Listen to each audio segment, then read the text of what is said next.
best night of the week! All right, who wants to play a game? Nobody? Well, I need 3 contestants for this game. It's gonna be a fun game. You're gonna wanna play it. Who wants to play it? All right, I'll pick you, and you, and you. You're playing the game. Here we go. Come on up. We're playing marshmallow toss. If you have any marshmallows at home, go ahead, get them out of your pantry, find a sibling, and tell them to throw them at you, okay? Not hard, toss them so that you can catch them in your mouth. So here's what we're gonna do. We are gonna have 2 teams. We have one team over here, one team over there. They're going to throw marshmallows. One person's gonna throw it. The other person is going to catch it in their mouth. When they catch one, they're gonna take 2 big steps back. We're gonna put a minute on the clock. The furthest back you can go wins, okay? So let's introduce our contestants. What is your name, sir? Hey, my name's Tony. Tony? What grade are you in, Tony? I'm in 14th grade. 14th grade, Tony, that is not an actual grade, but we will take it. We'll take it for this game right here. All right, what is your name, sir? I'm Mills. Mills? What grade are you in, Mills? I'm homeschooled. All right, what is your name, sir? I'm Derek. Derek, what grade are you in, Derek? I'm a senior. Woo! Derek, you are a senior. I like your energy, sir. All right, so we're gonna demonstrate this game. So Derek and Mills are gonna demonstrate this for a minute. All right, who is throwing and who is catching? All right, Derek, come on up here. Take a marshmallow, all right? And you're gonna toss it to Mills right there. He's just about 4 feet away from you, so you get 4 feet away from your brother or sister. And you're gonna toss it. That was a horrible toss, but we're gonna get better as we go. All right, here we go. All right, this is not looking good for Derek and Mills. That was a perfect toss. That was a perfect toss. That was totally on him. Here we go. Show him how to. All right, now, Mills, you are gonna take 2 big steps back. Beautiful. Now you're gonna throw another marshmallow. Oh, so close.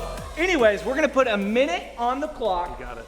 And in a minute, you're gonna see how far back you can go. But wait, there's a twist.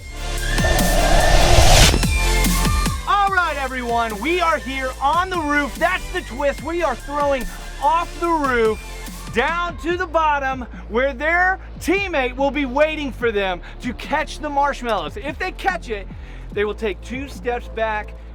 This is going to be an incredible challenge. All right, so first up is Derek and Mills. Mills is down there already waiting on us.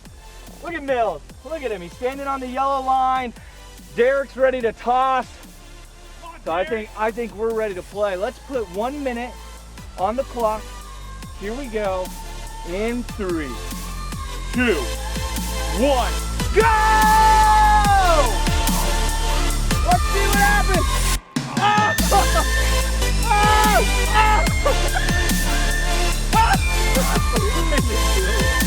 Oh, yeah! Yes! Here we go. 40 seconds. 40 seconds. Here we go. Oh my goodness! Oh! 100%. 30 seconds, Mills. You gotta catch one. Get it. That's it. Oh! Come on. Oh! That was he just got it out of his mouth. What is happening? 15 seconds. 15 seconds. Here we go. Here we go. 10 seconds. 9, 8, 7, 6, 5, 4, 3, 2, 1. Stop throwing. Stop throwing. Stop throwing. That is it. Mills and Derek caught one. Tony and myself are up next. Here we go. Let's put 1 minute on the clock and let's start in 3, 2, 1, go!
Tony takes the marshmallow cake. Now I'm gonna send it over to 4 of my favorite student pastors coming at you right now. Oh! Hey parents and students, my name is Kyle Fowler and I'm the student pastor here at the Summit Church Little Rock. This is Connor Irwin, he's also a student pastor here in Little Rock. This is Tim Yant, he's the student pastor in Conway. And this is Mills Ward, and he's the student pastor at Saline. And we're just so excited to be with you tonight. We have a special night planned for you. And here's just the thing, this week is supposed to be spring break. Like that's where it was supposed to happen. And so with that, we didn't necessarily have a lesson or a weekly plan for this week, but we thought it would be a great opportunity for all of us to just gather together and remember some of the things that God has taught us over these last few weeks. And so that's what we're going to do together. And we would invite you to sit in with that as we're talking about these things. Remember all of the series and things that we've gone through. And if you want to comment which series was your favorite this year, I think that'd be awesome. It would be. So just a reminder of some of the series that we walked through. We started out and we looked at the Look series in Isaiah 6. And so we looked at how we see God and how we see ourselves and all of those things as a part of that. And then we went into Uncharted, looked at Paul's missionary journeys. And then out of that, we did the High Priest series. And then from there, Conflict Averted. And then the final one is Forgiveness. And I just think it's so interesting, just in the sovereign way that God works, how many times throughout this year he has spoken into us unknowingly to us that things that we need in this season of life, things that are just playing out day in and day out, week in and week out, how our plans have changed, how things have looked different. All of a sudden we're in conflict relationships constantly in our homes. Like things just look a lot different than they did before. And so we want to talk about that together and just share some of maybe our high points in that, some of the things that God's teaching us. And so Mills, why don't you start for us and just share a little bit about which series sticks out to you this year? Yeah, for me, I really feel like the Uncharted series kind of stuck out because whenever we were walking through that, we walked through the book of Acts and we walked through some of Paul's missionary journeys and we really are in uncharted times right now where we're having to figure out we walked through it even in Forgiveness and in Conflict Averted, but like we're even walking through how to deal with our family more than we ever have. We're walking through how to spend time in God's Word a lot more and really how to spend this time that's different than where we've ever been. So walking through this kind of uncharted time, walking through Paul's missionary journeys where those sometimes were uncomfortable, but it was all for the glory of God. And so I feel like even through all the middle of this that we're going through, that God can make us so much better by the end of this. So whenever we get to the other side of all this craziness that's going on, just how much better we can be. We can be better brothers, we can be better sons, we can be better children of God through this. Yeah, what about you, Tim? What are some of the things that God's been showing you or being reminded of that's played out this year through this series? So I feel like kind of all of us would be in this like Uncharted series because like Mill said, this really is it's unprecedented. Like this has never happened before. So that one did stick out to me, and specifically it was the last sermon and even the last point in the last sermon where it just says that we are sometimes the roles that we play aren't like the roles that we expected.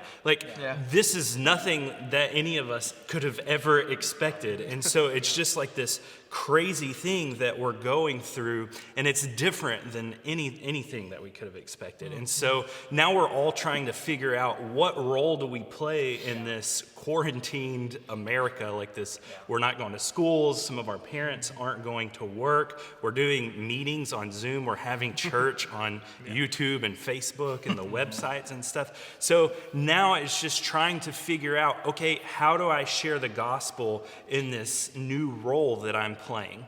And then also, it was the Look series, and it was looking forward, the sermon looking forward.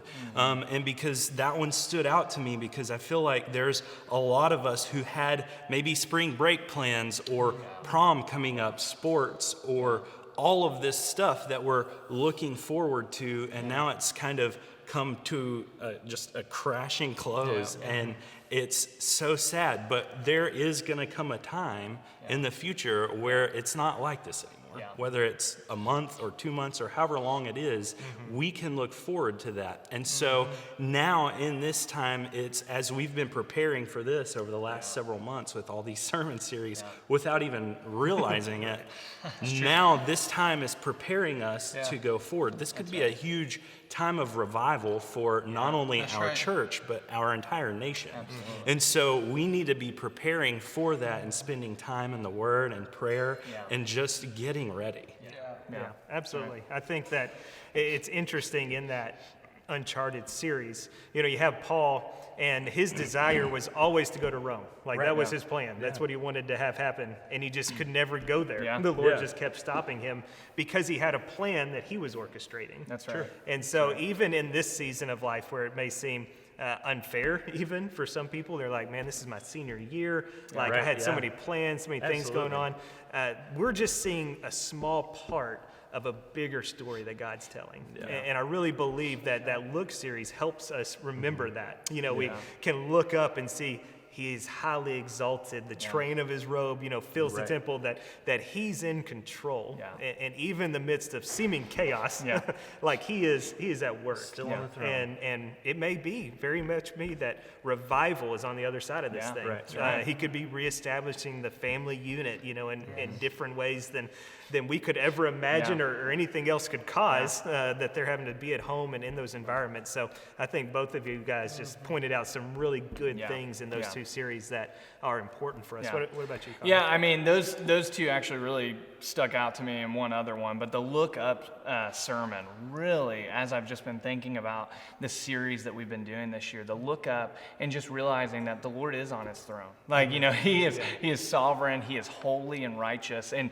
Isaiah, in that, you know, he saw God for who he was, and out of that he acted. And so, you know, then we talked about looking outward, and like we're engaging in a different way now. You know, we're not going to somebody's house, or we're not, you know, seeing them in person maybe, but we're engaging with them online, on video, you know, texting them, Marco Poloing, whatever you're doing, you know, you're engaging with other people, and you can encourage people because it's a time of chaos. You know, some people haven't looked up and seen that God's on his throne. And so, and then also with the Uncharted series, I would say the thing that sticks out to me is that this is a global crisis. And as we looked at Uncharted, we talked a lot about, for junior high students, what is their part to play in globally? You know, it's hard as a 6th and 7th grader to think, I have a part to play globally. And I think in this season, especially, I mean, your part to play is praying for other countries. You know, countries that are, I mean, everybody is dealing with this. This is not just an American,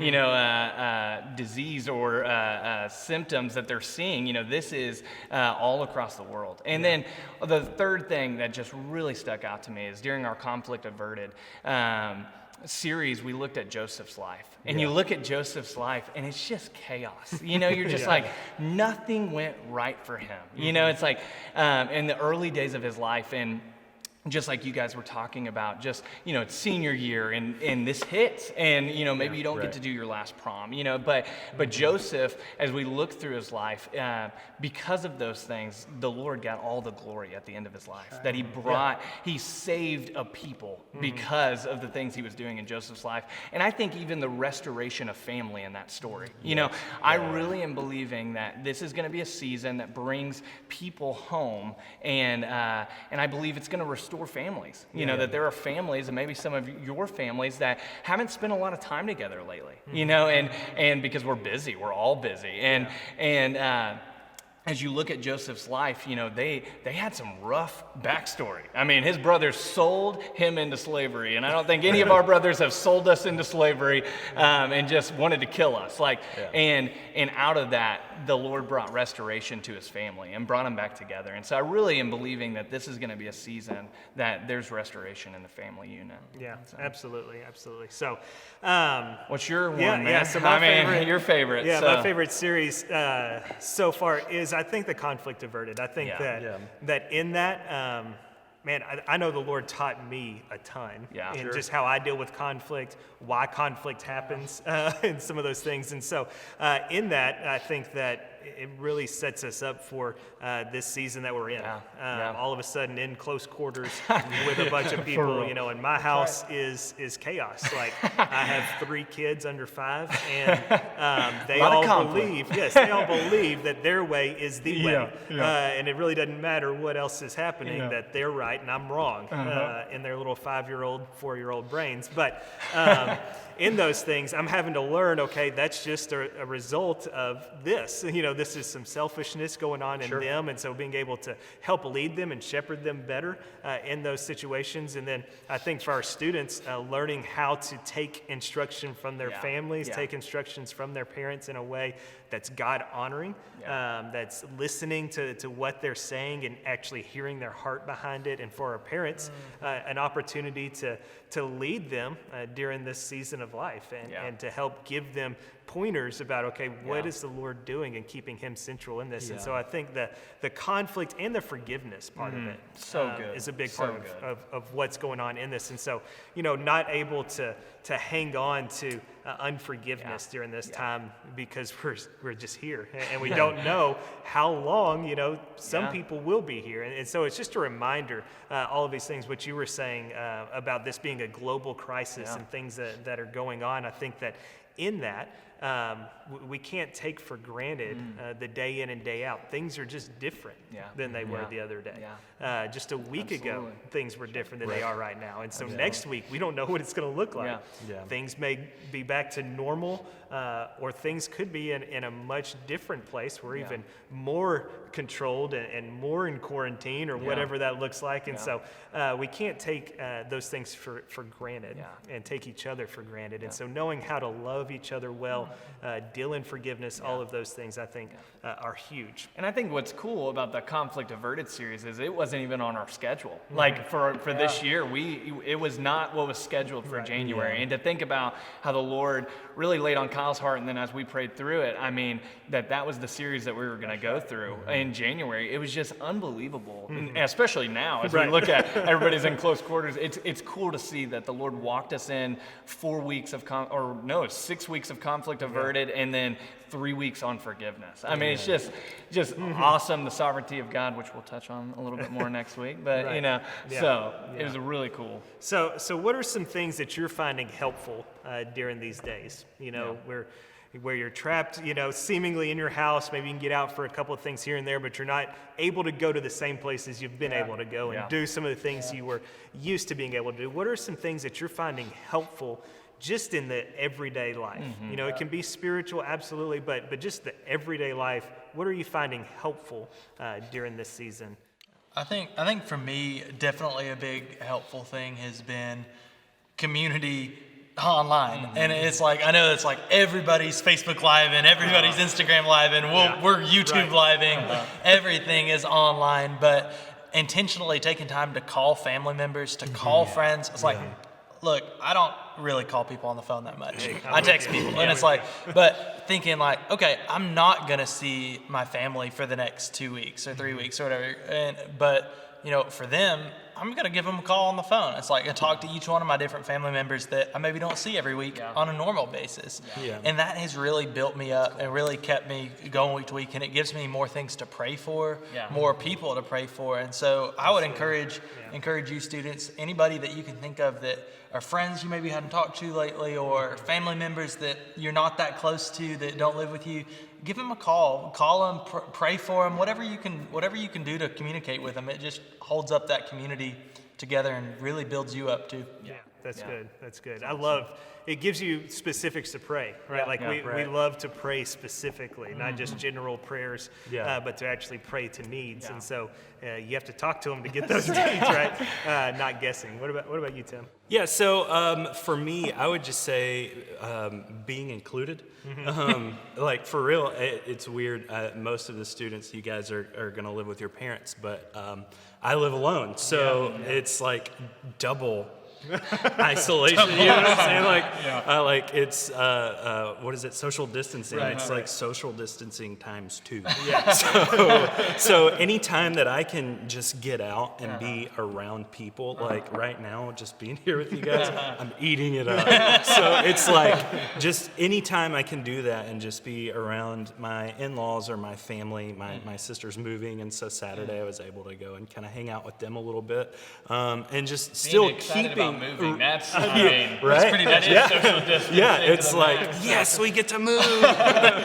So I just, any time I can be around people is good for me. So I would just say not taking that for granted. Like, before this, I was like, oh, it's no big deal. I'm going to just be around whoever. And it's just, you take that stuff for granted. But now being on this side of it, you see that any amount of time that you can spend in community is so important. And it's so good for your soul. I mean, even if you're an introverted person, like there's still gonna come a time when you have to be around people, or you need to confide in someone, you need to have a conversation, you need to just talk it out, you know what I'm saying? So it's just that kind of thing for me. Not being an introverted person is so important, and it just feels so good to be able to be around people. So anytime I can include myself, whether I'm invited or not, I'm just going to be there, is so good for me. Isn't that interesting? I've found that to be so true, is this community aspect and this socializing aspect and the shocking nature of it to not have it. Like absolutely. for it all of a sudden to be much more distant and things, it's just been jarring. Even when you go out, the human touch and component is different. People are avoiding you or standing. I can't hug people anymore, dude. Fist bump me when I got here. And so and so that's just a crazy deal that's different. And I think that it's good in a way because it reminds us why the church is so important. Why our gathering together is so important. Because we can do online worship like we're doing now, and that's well and good, but at the end of the day, man, we miss you guys. Like, we miss being in the room with you. We miss being able to talk to you and just to see your faces and see what's going on. Like, all of that is a longing in our souls to do those things. And so while all of this is well and good and we're glad to do it, we miss you guys and being around you. And so don't find that, what Tim's saying, find those moments and meals, even if it's making a call, just find those human connections, because whether you realize it or not, your soul's longing for it. That's right. It just is. Right. That's right. What about you, Connor? Man, I was just going to say, I mean, 2 things really stick out to me, is just putting things in perspective and just gratitude. And really like, putting those things in perspective, that like I long to be around a large group of people. I mean, that's just my personality. I feed off that. I love that. And putting it in perspective of like, man, I am so grateful that multiple times a week that I usually get to be around people. And I know it's taken away right now, but it really puts it in perspective that like I am so blessed that there are people all over the world that don't get to do that. There are people around here that don't get to do that don't get to be around a people that love the Lord and want to worship together, that want to have fun together and play games together. Like, they just don't get that. And so it really has put it in perspective for me and just shown me that I need to be grateful for a lot of things, not just the large group gatherings, but just even the simple things in life. That I'm thankful that there's a Walmart, 2 miles from my apartment. It's like, I'm thankful. Exactly. It's like, I'm grateful for that I don't have to drive a far away to get food, and so just it really put a lot of things in perspective, and it's kind of been a crazy deal. I didn't realize how much, and all the entertainment shutting down. The NBA shutting down. It's like, put it in perspective. Like, I'm really blessed that I can watch 10 grown men, play basketball and, get to watch that for an hour. It's like, I'm really blessed by that. And so it puts it in perspective for me, really. And it leads me to gratitude and just being grateful that, in the midst of this, when things are taken away, the only thing that matters is your relationship with the Lord. And being grateful that I have that in the midst of chaos, that in the midst of this storm, like, I have a relationship with the Lord that I can wake up and meet with the Lord every day. It's like, that's just unbelievable. And so to be able to have that as an extrovert, it's like, oh, Lord, thank you. Like, I, get to talk to you, and so it's been a cool time. It's been a really cool time. Cool. So. All right, last question, and then we'll wrap up here. But what has the Lord been teaching you, or what have you seen the Lord doing over the last week? So, things are out of the norm, chaos, all of that stuff going on. The Lord's still on his throne. He's still moving. He's still doing things. What are maybe stories that you've heard or things that you've seen God doing, or maybe things that the Lord has specifically been speaking to you over this time? I think for me, something the Lord has just been showing me that's been crazy is how Jeremiah 33 talks about how God uses everything for our good. He has great plans for us to prosper and for a good hope and a future. And so in all of this, thinking about, God is using everything for his good in the middle of this. Yeah. And to see this past Sunday as we had church services, to see family members that aren't going to church right now tune in and stay tuned in on my Facebook, watching our church service throughout the entirety of the thing, and then have them text me afterwards and say, hey, I shared this with 3 or 4 of my other friends that haven't been going to church. And like, the Lord is using every different avenue he can to reach his people, just as much as 6 or 7 years ago, whenever I gave my life to Christ, in a room all by myself, and just me and the Lord reached down from heaven and reached out to touch me and say, Mills, I love you so much that I gave my son to die for you. He's doing that same work in people right now, and he's doing anything to reach them. And it's incredible that we even get to do this video here, that we get to share with you guys. That's awesome. Yeah, so I would say just, like I said before, I can sense this revival coming, and I don't know, it could just be me, but I feel like this whole thing, despite the craziness and just the uncertainty of it all, has really prepared us to, it's like it's teaching us to get alone with God. Like, we can't be around anybody else. It's like you said, you wake up and you're just like, thank you, Lord, that I can talk to you. And so it's really forcing us to position ourselves for revival, I feel like. And I don't think that it's a coincidence that this is, the word says that I have created you for such a time as this. And I just feel like with the generation, you guys, you know how social media works. You know how TikTok and Instagram and all of that. I don't know what TikTok is. I don't even know what that is. I don't know how to do that stuff, but you guys do. And this is such a huge opportunity for you guys to share the gospel. That's right. Like, this is what I feel like the Lord is speaking to me, is like, this is the generation for revival. Like, it's just set up so perfectly that, hey, we're stuck inside. All we have, the only form of communication that we can have is through this social media. And who's going to lead the charge? It has to be you guys. That's right. And that's why I feel like it's so important. Another one of the series that we went through is Rooted. And I just feel like it's so important for us to stay rooted in the gospel, to continue to read the word, continue to spend time in prayer and in worship with our Creator.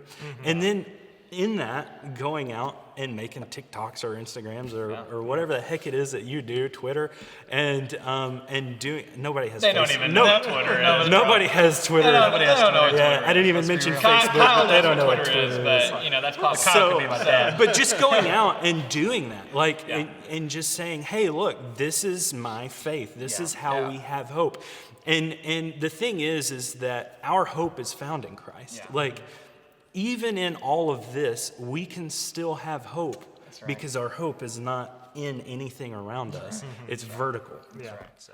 Yeah, absolutely. I agree. You know, it's interesting if we really believe God is sovereign, which I think we all do here, and in control, then each one of us, God saw fit to put us here during this time. Yeah. And so in the middle of all of this epidemic and craziness, this generation, these people, these students are specifically, he designed them, made them for this moment in Yeah, time. absolutely. And so we right. can't take that for granted or take that lightly. That's right. Exactly. So. And I think that leads into kind of what the Lord has been showing me is just priorities. You know, it's like, and, you know, I thought it was really busyness, but really it's priorities. Like the things that I was doing weren't bad, but if I weren't doing them unto the Lord, weren't doing them for God's glory, then they were, you know, and they weren't worth my time. And so, so as we were even sitting here and as you guys were talking, I was like, oh, it's not busyness, it's priorities of putting my life in perspective of like, okay, if today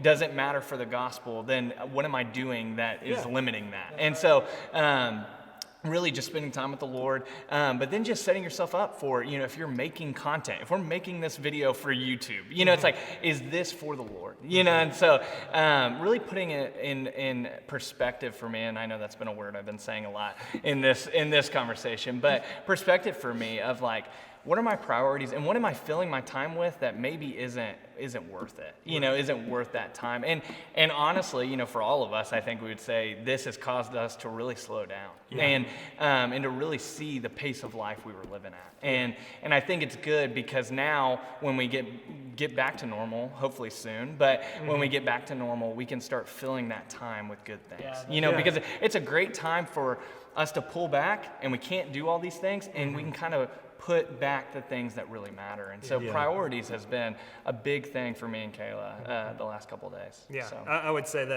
that's mine as well. You know, it's setting good rhythms, you know, filling our times with good things, using this time wisely as a part of it. And really, I think God has shown the institutions that really matter, you know, the home, the church, you know, our relationship with God, all of those things are still the same. You know, those things carry on. Everything else in the world may shut down, but those things don't. Right. They keep going. And so they're important and worthy of our attention to deal with those things. And so, you know, I'm adjusting the way that I parent and the way that I lead my little tribe of people and pour into them the things of God the right way. And so those are some of the things that God's been teaching me in this. But man, thank you guys so much for tuning in and hanging out with us. So on Wednesday nights, after this week and this week as well, we'll have a small group time at the end of a lesson. So next week we're going to have more of a lesson format, less of a discussion format. But with that, there's discussion questions. So we have some for you tonight to meet in your small group. And so each student pastor has communicated to the leaders and to you guys exactly what the best form of communication is for that. And so we just ask you to try and limit it to the 30 minutes so that you keep the same rhythm as a Wednesday night. Of this is what our small group time is. This is what we're going to do. This is what it looks like. And we have some questions for you guys to discuss. And so we're going to post them at the end of this message, and you guys can sit around and talk about those things for the next 30 minutes. And I would say just continue to touch base throughout the week as well, but honor this time that your leader's giving you these 30 minutes. You know, don't be sending them messages or whatever the format is that you look like at, you know, midnight tonight. It's in the conversation in 30 minutes. And so anyways, we love you guys, man. We miss y'all. And can't wait to get into the same room together with you in the future and just worship God together. That's right.